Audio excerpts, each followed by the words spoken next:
교과서 88쪽을 살펴보도록 하겠습니다. 4.19 혁명의 결과, 장면을 총리로 하는 새로운 정부가 수립되게 됩니다.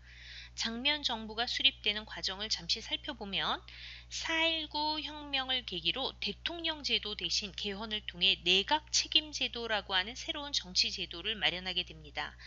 내각 책임 제도라고 하는 것은 우선 국민이 국회의원 선거를 합니다. 자, 총선을 해서 국회의원을 선출했는데 국회에서 다수석을 차지한 정당이 있습니다. 그러면 그 정당의 당수가 중심이 되어서 결국은 내각을 구성하고 정치를 이끌어 나가는 형태를 말합니다. 자, 결국 장면 정부가 들어서게 되고 이 장면 정부 시기에는 사회에 짓눌려 있었던 독재 정권 하에서 짓눌려 있었던 여러 가지 사회에 대한 요구들이 분출이 되면서 경제개발 5개년 계획 같은 것이 추진이 계획 같은 것이 수립이 되죠. 수립이 되지만 9개월 만에 박정희가 일으킨 5.16 군사 쿠데타로 말미암아 결국 장면 정부는 무너지게 되고 박정희 시대로 넘어가게 됩니다. 자, 그러면 여기서 간단하게 장면 정부가 어떤 성격의 정부인지를 한번 확인해 보도록 하는데요. 선생님이 여기 색깔 칠해놓은 이건 내각 책임 제도였다. 그 다음에 경제개발 5개년 계획을 수립했다. 지방자치 선거를 실시했다. 크게 중요하진 않고요.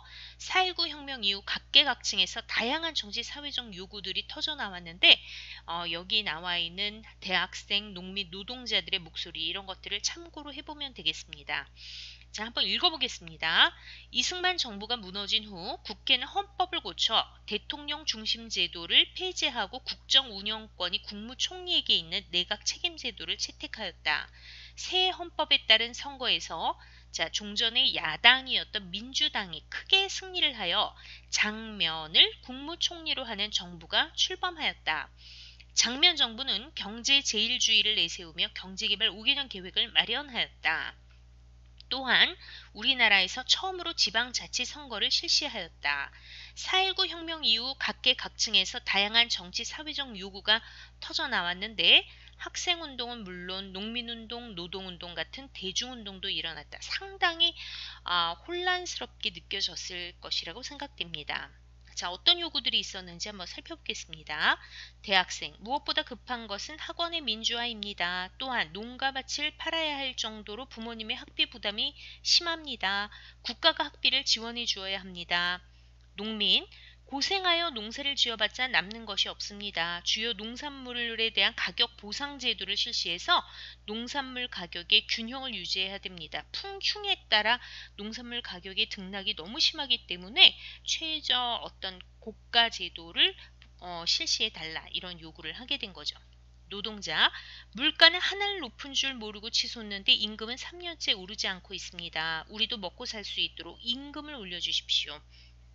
이거 말고도 6.25 전쟁 때 거창 양민 학살 사건, 또 다양한 어떤 평화 통일에 대한 논의 이런 것들이 이 시기에 막 쏟아져 나옵니다. 분출되는 시기가 바로 장면 정부 때의 일이었습니다. 자, 4.19 혁명 이후 각계각층에서 다양한 정치, 사회적 요구가 터져 나왔다. 학생운동은 물론 농민운동, 노동운동과 같은 대중운동도 일어났다. 이승만 정부의 북진 통일론, 자, 전쟁을 일으켜서 북쪽으로 밀고 올라가 통일을 해야 된다. 이게 이제 이승만 정부의 통일 정책이었죠. 억제되었던 평화통일 논의가 이루어졌고 통일운동도 일어났다. 가자 북으로 오자 남으로 이 땅이 네 땅인데 오도 가도 못한단 말이냐. 남의 쌀 북의 전기 막 이런 구호들이 막 당시에 그 사회적으로 막 쏟아져 나왔습니다. 그러나 장면 정부는 대중의 각종 요구에 제대로 대처하지 못하여 국민의 반발을 샀다. 자, 이 장면 정부는 여러분들이 어렵게 생각하실 거 없이 4.19 혁명 이후에 내각 책임제도 개헌이 이루어지고 수립된 것이 바로 장면 정부이지만 이거 결국 박정희의 5.16 군사 쿠데타로 9개월 만에 무너졌다. 그리고 이 시기에는 이승만 정부 때 눌려 있었던 각종 막 요구들, 민주화 요구 이런 것들이 막 분출되었던 시기다 정도, 특별히 경제개발 5개년 계획이 이 시기에 마련되었다라고 하는 거 정도를 알아두면 되겠습니다. 스스로 정리하기 보도록 하겠습니다. 문장이 맞으면 0, 틀리면 X표를 해보자. 이승만은 대통령에 재선되기 위해 발췌개헌을 통과시켜 대통령 직선제로 바꾸었다. 자, 어떻습니까? 네, 맞죠. 5. 4월 19일 서울에서 수많은 학생이 부정선거에 항의하여 시위를 벌였다. 4.19 혁명이죠? 네. 동그라미. 자, 장면 정부는 경제제일주의를 내세우며 경제개발 7개년 계획. 자, X죠? 왜 X죠? 다 알고 계시죠? 여기까지 88쪽 내용을 살펴보았습니다.